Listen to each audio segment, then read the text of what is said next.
It's 5:15. I'll call the meeting to order. Have any public comment? Any public comment? Third and final call for public comment.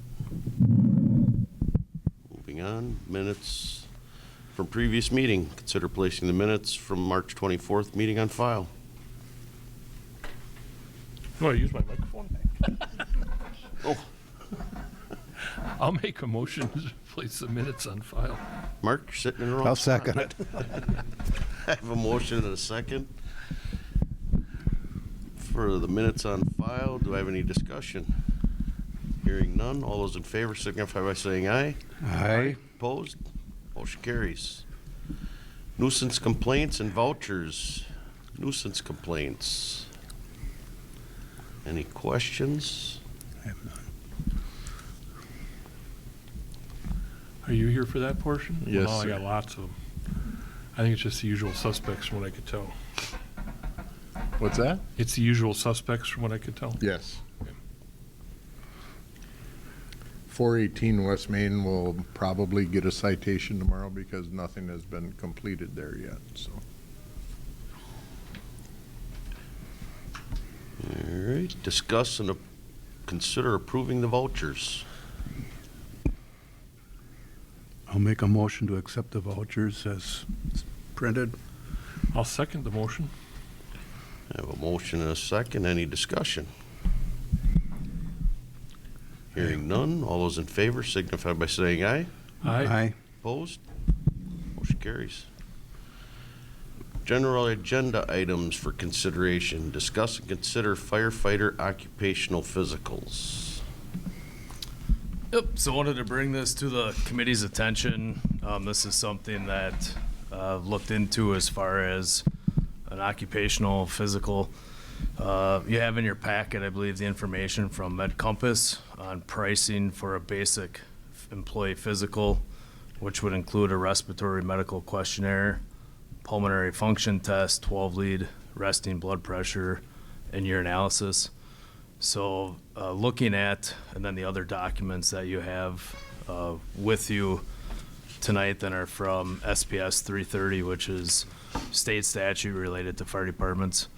As the chief, it's my recommendation that we require occupational physicals for our members in an effort to promote health and wellness in the department. I think this best complies with my job as the fire chief, as well as our duty as the employer, hence the reference to the state statute on that. Now, if you haven't heard or will hear, there is likely going to be opposition from the firefighter local union on that. They have, I guess, protect and look out for their members. But I guess it's one of those things I will say up front too, there is not additional budgetary money necessarily for it this year. In the event that we were to go through and ahead with it, it would be rolled into the budget, and I'd have to look at offsetting it other places.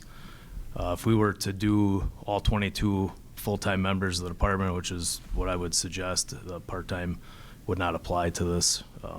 We're looking at just under $2,000 with MedCompass, who is actually a regional provider for these occupational physicals. In our neighborhood, most closely, I guess, to our departments would be Wausau, Rhinelander, and Antigo. All use this vendor. Some of them actually use a comprehensive physical, which is additional money. I think to start at this point, it would not be advantageous to go to that level. But it is something that, I guess, like I said, is my recommendation that we would go ahead and look at pursuing. Is this an annual thing or just one? Ideally, this would end up becoming an annual Annual thing? process. Okay. My issue is multiple with this.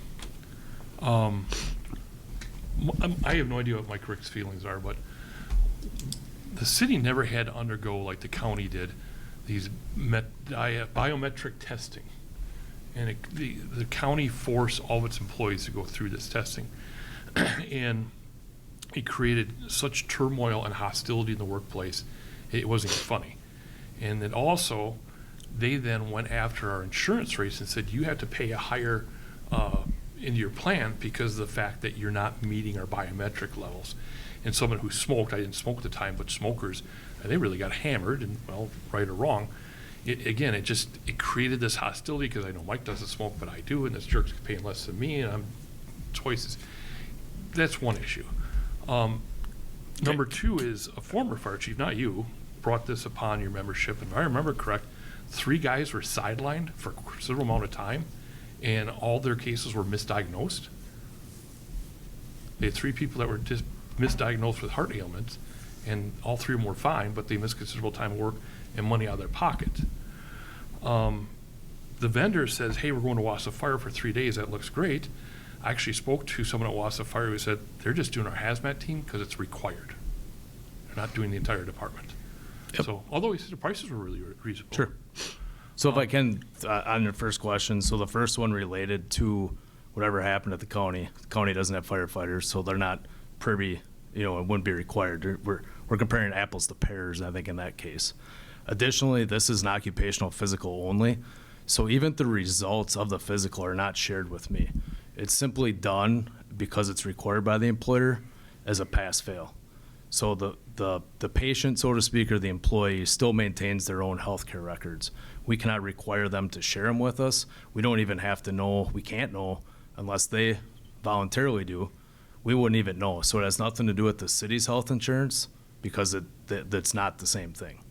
But potentially could. I mean, if they're diagnosed with a heart ailment Okay. and they're going in a year. And second of all, then, along those issues, that's exactly the point of the physical, I get is it. to identify But those each those one of issues. your members has the ability to call a doctor's office any day and time and make an appointment for their own physicals if they feel that's need. Well, that's not completely true because not all of our employees are under the city's health insurance.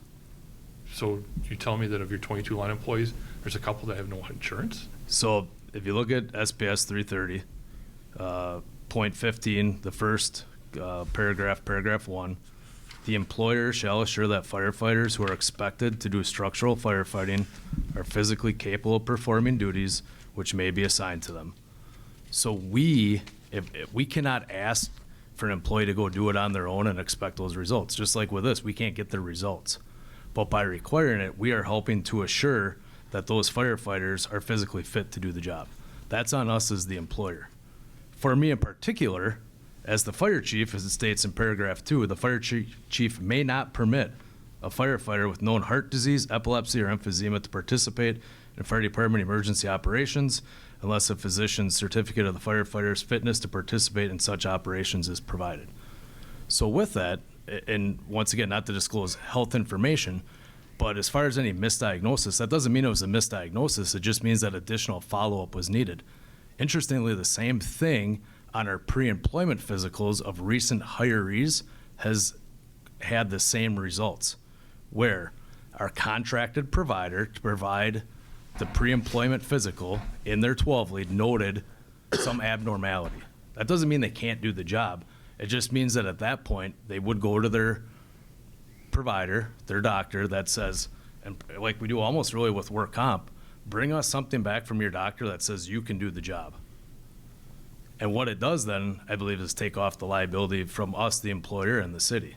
Because now we're doing our due diligence to require this, and we're working through that process. So if something were to happen, and like I said, I'm not gonna, pound my fist on the table tonight. I'm not gonna, get upset, whatever the results may be. I'm bringing this to your attention because it's my job, once again, to provide you this information. And I want to make sure that I'm covering my butt to a certain degree too. I've said that the most difficult issue that I would face as the fire chief is losing somebody on the job. It'd be the hardest thing that a chief and the department would have to deal with. So even though this isn't popular, and I know it's not, and I know it could be contested, I believe that, like a parent, we're doing the right thing here. And potentially could cost us thousands of dollars in front of an arbitrator because you're saying yourself they're going to fight this the whole way. So and no doubt, and based on our interactions in previous contracts, even though this isn't a contractual issue, in my belief, that you still have a past practice worked out with the union that they know this.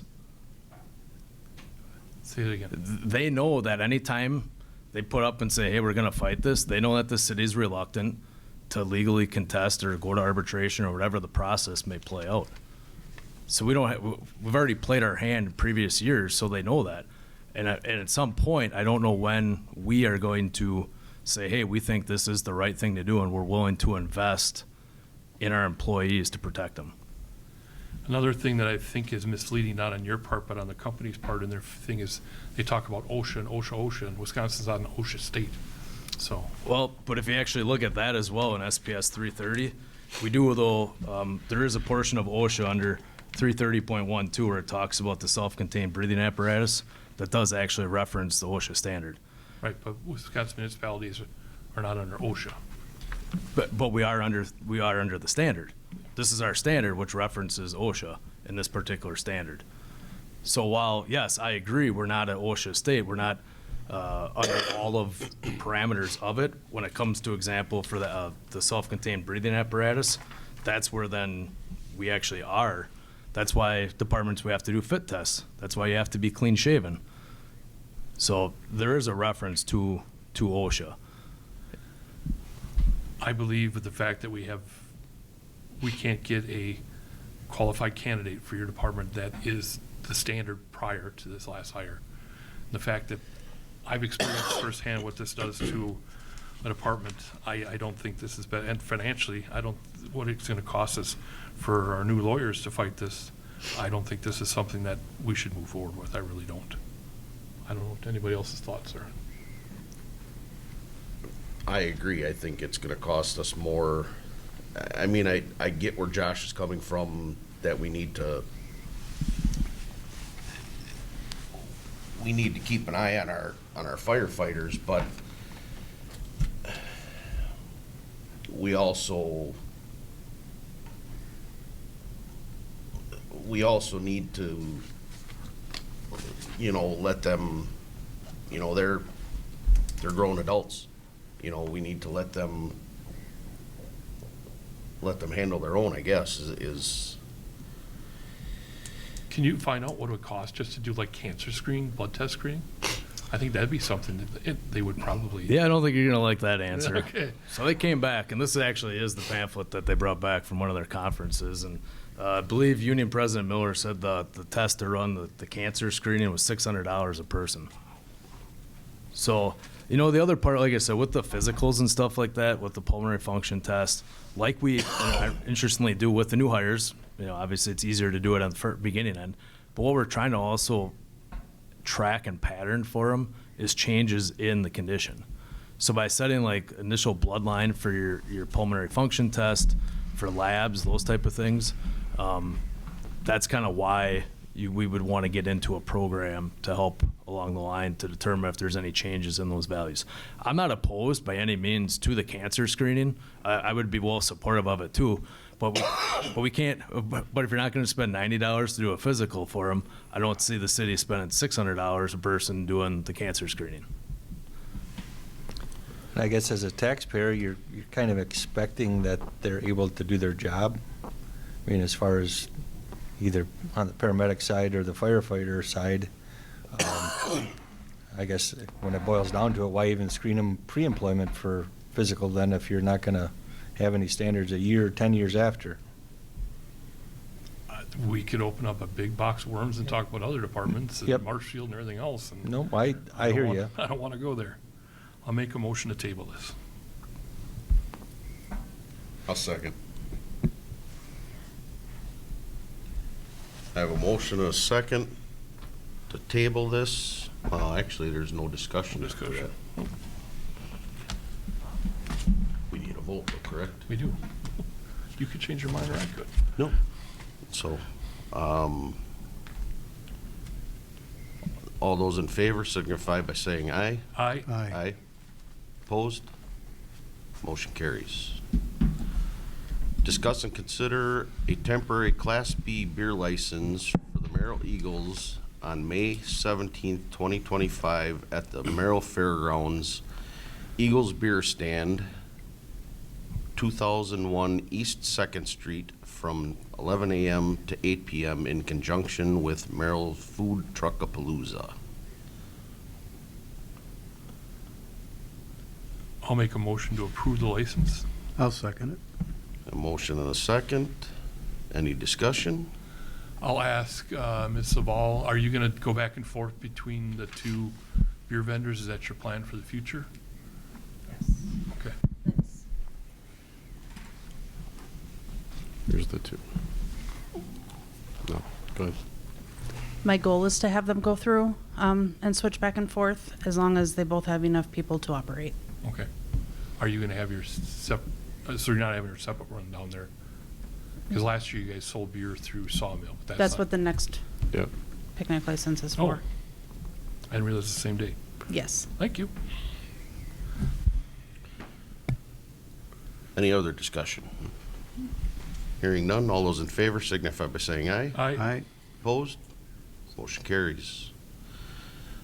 Discuss and consider a temporary Class B beer license for the Merrill Special Olympic Booster Club on May 17th, 2025 at the Merrill Fairgrounds tent located by the Red Bathroom, 2001 East 2nd Street from 11 to 7 p.m. in conjunction with Merrill Food Truckapalooza. I'll make a motion to accept I'll second. Merrill's Special Olympics Booster Club to have a beer tent at the Merrill Truckapalooza. I have a motion and a second. Any discussion?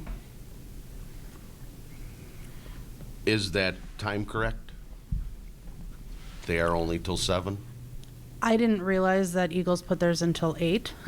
If we could have this one go till 8, that'd be great. If not, because it's not on the paperwork, then I totally understand. I was questioning, I didn't know if that was a typo. The event or- itself is from 11 to 7. Last year, we ran out of food by 5:30, so everybody was gone by 7. So I don't know what this year will bring. Well, just to keep it equal, 8 would be Yeah. smart. They're going to be obviously selling within their own little areas, but then people can walk with their cups throughout the grounds. So Can he modify his original? Is that how you do it? You okay with them going till 8? And I'll second his modified motion. All right, we have a modified motion. Any other discussion? Hearing none, all those in favor signify by saying aye. Aye. Opposed? Motion carries. Monthly reports. Chief Klug. Information's in your packet. Any questions? Chief Bennett. I'm going to say the same thing. Humane Society's I have a not. question for Chief Bennett. Go ahead. Who is responsible enforcing the ordinance for nuisance signs around town? Anybody that you can get to take that complaint. So what do you got? Well, once again, the city's popping up with all these signs of roofing and buy your house for free. and- Boulevard? Yes. Yeah. And the reason I bring it up is I got a complaint from a resident who put out an advertising sign, and we all got the email saying I tried to advertise my brother's business, and Mr. Poggle snuck out, so I couldn't hit him up about it. Gotcha. And he came and told her to take it down, and rightfully so. But then you drive down whatever, and you have all these, Yeah. go up to Pine Ridge and East Main, there's signs all over the place. And my issue is we don't even know who these contractors are. So Yeah. I'd just like to A lot see- of it's education with the newer officers too. A lot of them just aren't aware. So I think just we can spread the word and we'll just start pulling them at that Yes. point. And if people want to come claim them, they can claim them for a week, and then otherwise we'll throw them away. Yeah. I would appreciate if that was looked at. All right. Any other discussion? Lincoln County Humane Society is not here. Consider placing monthly reports on file. So moved. Second. Motion and a second. Any discussion? Hearing none, all those in favor signify by saying aye. Aye. Opposed? Motion carries. Date and time of next meeting, due to the Memorial Day holiday, we'll move the meeting to May 27th at 5:15. for everybody? First read. I guess I'll look for a I'll make a motion to adjourn. I'll second his motion. motion and a second. All those in favor signify by saying aye. Aye. Opposed? Motion carries. We are adjourned.